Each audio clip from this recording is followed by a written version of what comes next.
Fala, meu grande povo de extrema direita e o meu povo de extrema esquerda. Eu não vou chamar você mais de esquerda e nem você me chame mais de direita, porque no Brasil as narrativas estão para as extremas. Quem é de direita, como eu, por exemplo, trabalhador, não sou preconceituoso, honesto, cidadão do bem, de família, sou taxado porque eu sigo o Bolsonaro de extrema direita. Então eu vou ser obrigado de, a partir de hoje, chamar todo aquele que for de esquerda de extrema esquerda. Tá ok? Tá ok? Mas nós viemos falar de um outro assunto, da família Brazão. E afinal, tá aí, gente. Quem matou Marielle?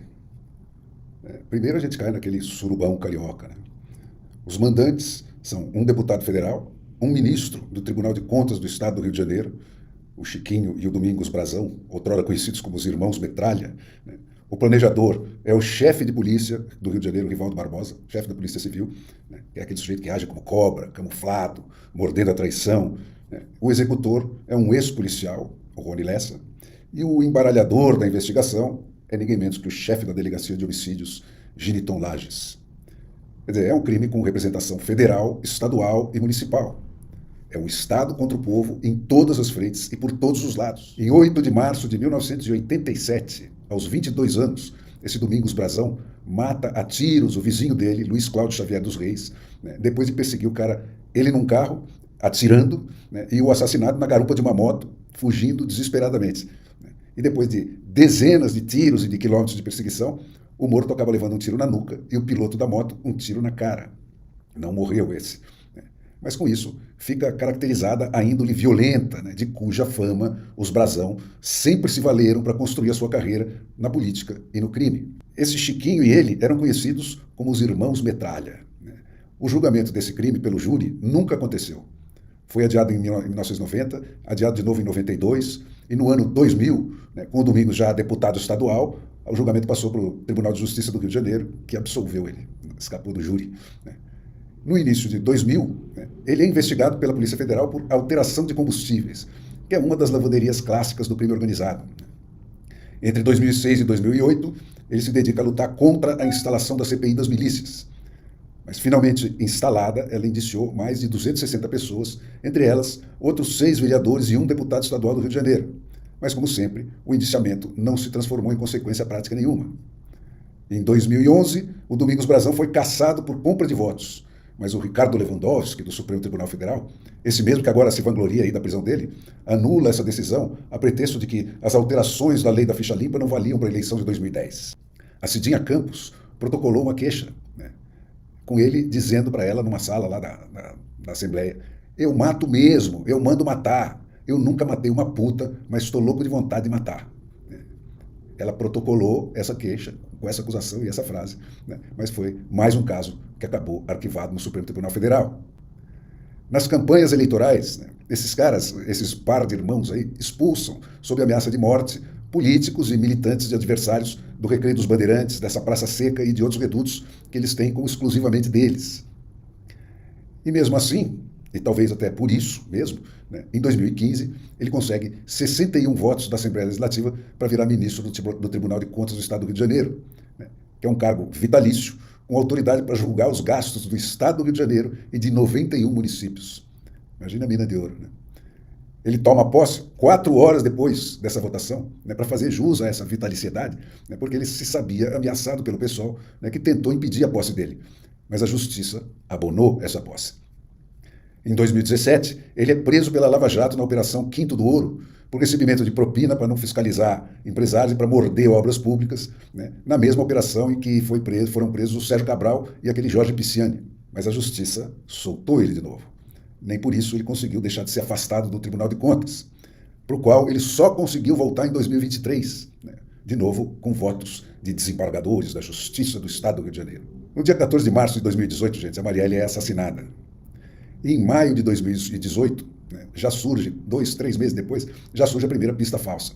Né? Aparece lá um ex-PM, Rodrigo Jorge Ferreira, né, que é ligado ao Marcelo Siciliano, outro vereador ligado às milícias, né, adversário dos Brazão, né, que disse que esse siciliano teria mandado o miliciano Orlando Curicica, que tinha sido preso naquele momento, assassinar a vereadora. Mas esse Curicica não entrou, não encolheu, né, e dedou o Giniton Lages, né, o chefe da delegacia de homicídios, por ter pressionado ele para assumir a autoria do crime.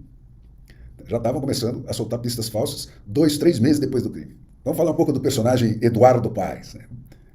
Esse suspeito foi secretário de Ação Social do Eduardo Paes, o amigo do Lula, né? Esse cargo, Ação Social, é quase uma carteira de identidade dos milicianos, né? Porque é o cargo que distribui pequenas ajudas para esses bairros dominados pelas milícias. E o Paes foi também quem lançou o filho do Brasão para vereador. E aí, cara, o que você acha? Um cara como o Eduardo Paes poderia se enganar sobre um sujeito com essa biografia? Desconhecer o que os irmãos Brasão fazem, aonde eles fazem, com quem eles fazem e para que eles fazem, no estado do Rio de Janeiro, na cidade dele. O que você acha? E o PT, né, na segunda-feira, 18 de março da semana passada, esse Chiquinho Brasão, né, numa solenidade lá da Assembleia Legislativa, aparece sorrindo ao lado da Daniela do Vaguinho, né, que foi ex-ministra do Turismo do governo Lula, né, que foi homenageada junto com a Dani Cunha, filha do Eduardo Cunha, imagine, aquele do Mensalão, né, com a medalha Tiradentes, que é a maior honraria concedida pela Assembleia Legislativa do Estado do Rio de Janeiro. A iniciativa da homenagem foi do deputado estadual Manuel Brasão, que é irmão do Chiquinho e do Domingos. E esse Vaguinho Carneiro, né, prefeito de Belford Roxo e marido da Daniela, né, e assim como o Eduardo Cunha, ex-presidente da Câmara dos Deputados e pivô do impeachment da Dilma e pai da outra homenageada, Dani, estavam lá presentes. Esse Vaguinho foi aquele cara que proporcionou o maior comício da campanha eleitoral do Lula, que foi lá em Belford Roxo, né, e que por isso retribuiu nomeando a mulher dele ministra do Turismo. E no dia 24 de janeiro passado, né, o deputado federal Washington Quaquá, né, que também é do Rio de Janeiro e é vice-presidente nacional do Partido dos Trabalhadores, né, defendeu os dois acusados. Diz que conhece o Brasão e considera ele um amigo, e não só não acredita que ele fizesse uma brutalidade dessas, como conhece ele na política, e isso é coisa de gente sem capacidade política, e ele tem muita capacidade política, não precisaria fazer isso, e por aí foi, né?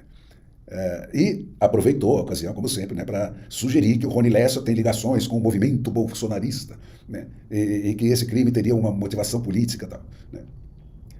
Passadas 24 horas da prisão dessa gente, né, nem o Eduardo Paes, nem o Cláudio Castro se manifestaram sobre as prisões.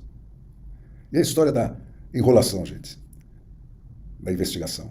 Em outubro de 2019, no último ato dela como Procuradora-Geral da República, a Raquel Dodge, né, na sequência da investigação sobre a investigação, né, que ela mandou fazer, né, acusou, em cima desse episódio, desse Curicica aí, né, acusou os Brasão de terem arquitetado esse Ferreirinha, né, como testemunha falsa e sugeriu a federalização da investigação, lá atrás. Né.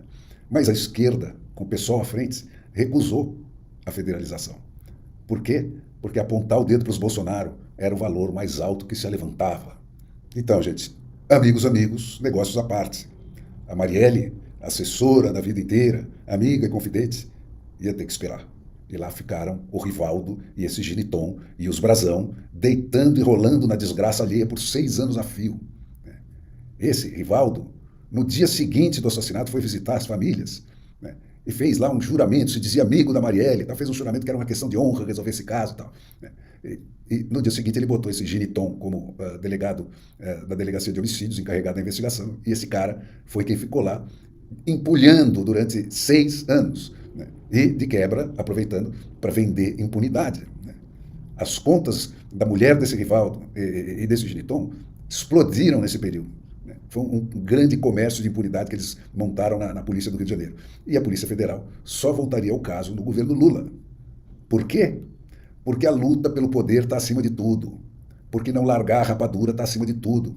E o Bolsonaro foi a principal ameaça que esse pessoal sentiu a sua hegemonia, né, desde 1985 até hoje. Não tem, gente, moral, nem verdade, nem mentira para esse pessoal. Só tem erros, né, e acertos na luta pelo poder. E até esse momento de apresentar a verdade é uma mentira. Não responde a qualquer descoberta realmente nova. Né? Ele responde à guerra de manchetes que esse pessoal está mantendo para queimar o Bolsonaro, que é a obsessão do Lula. Né? Então, esse momento responde só a um cálculo, né, para a luta pelo poder. Não tem nada de realmente novo nas descobertas que foram feitas para que isso fosse anunciado nesse momento. Esse aqui é o país do Vale o Escrito, que é aquele seriado da Globo, né, que você pode chamar, seria melhor chamado o BBB da morte, né, onde os chefões do crime organizado no Rio de Janeiro vão depondo, não a polícia, mas a documentaristas ao longo de 30 anos, né, para comentar o último assassinato e especular sobre qual vai ser o próximo, sem nunca serem punidos. Assassinatos que eles próprios confessavam, vários desses assassinatos, ao vivo. E hoje mesmo, gente, tem editoriais sobre o caso e essas prisões de ontem, né, nos mesmos jornais que aplaudem aí o garantismo, né, pedindo punições caríssimas para essa gente, punições caríssimas que não existem na legislação brasileira, né, não só para esse, mas para crime nenhum, né, que foram anuladas quaisquer que surjam pelos ditadores da toga que todos eles festejam, né, os mesmos que soltam chefões do crime organizado e fazem uma distinção ideológica entre traficantes e milicianos. E agora, gente, nós estamos aí, às voltas com um crime com representação federal, estadual e municipal. É o Brasil oficial contra o Brasil real, chegando à carne e aos ossos, depois de comer tudo mais. Cara, o Chico Buarque foi profético. O Brasil, e o Rio de Janeiro em especial, chamou o ladrão. E agora está colhendo o resultado. E o Rio de Janeiro, em relação ao Brasil, é uma espécie de eu sou você amanhã. Cara, ainda bem que isso explodiu desse jeito, como um tumor, né? Porque talvez se comece a fazer alguma coisa de sério contra a impunidade no Brasil. Difícil, né? Com essa gente que está no governo, pela razão pela qual está no governo. Difícil.